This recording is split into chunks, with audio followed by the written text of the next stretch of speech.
there was a time when Jesus himself told a story about where people should get their confidence from. Or you might say, where the cause of people's confidence should come from.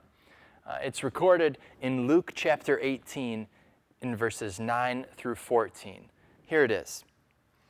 To some who were confident of their own righteousness or their own goodness and looked down on everyone else, Jesus told this parable. And a parable is an earthly, simple story with a heavenly, spiritual meaning. Jesus told this parable to people who thought they were themselves really good, remember. He said, 2 men went up to the temple to pray, one a Pharisee and the other a tax collector. The Pharisee stood by himself and prayed, God, I thank you that I am not like other people, robbers, evildoers, adulterers, or even like this tax collector. I fast twice a week and give 1/10 of all I get. But Jesus said, the tax collector stood at a distance. He would not even look up to heaven, but beat his breast and said, God, have mercy on me, a sinner. Now, before I finish the account here, you should know that Pharisees in those days, they were looked up to as the best of the best religious people. They kept all the laws. People looked up to them. Tax collectors were thought of as the worst of the worst.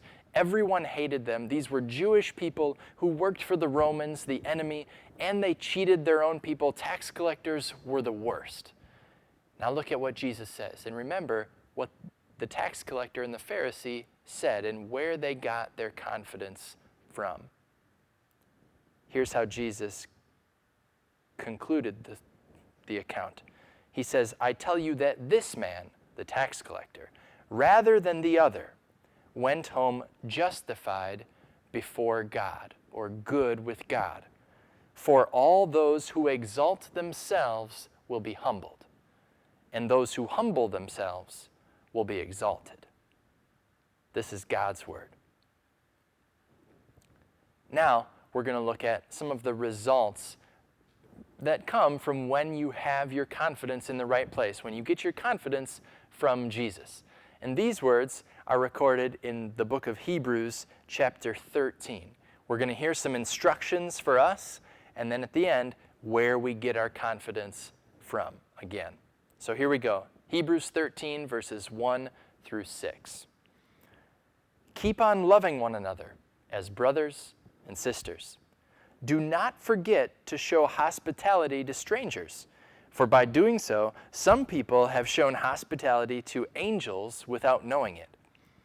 Continue to remember those in prison as if you were together with them in prison, and those who are mistreated as if you yourselves were suffering. Marriage should be honored by all, and the marriage bed kept pure, for God will judge the adulterer and all the sexually immoral.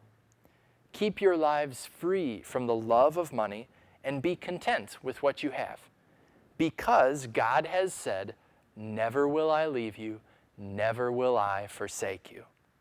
So, we say with confidence, the Lord is my helper. I will not be afraid. What can mere mortals do to me? This is God's word.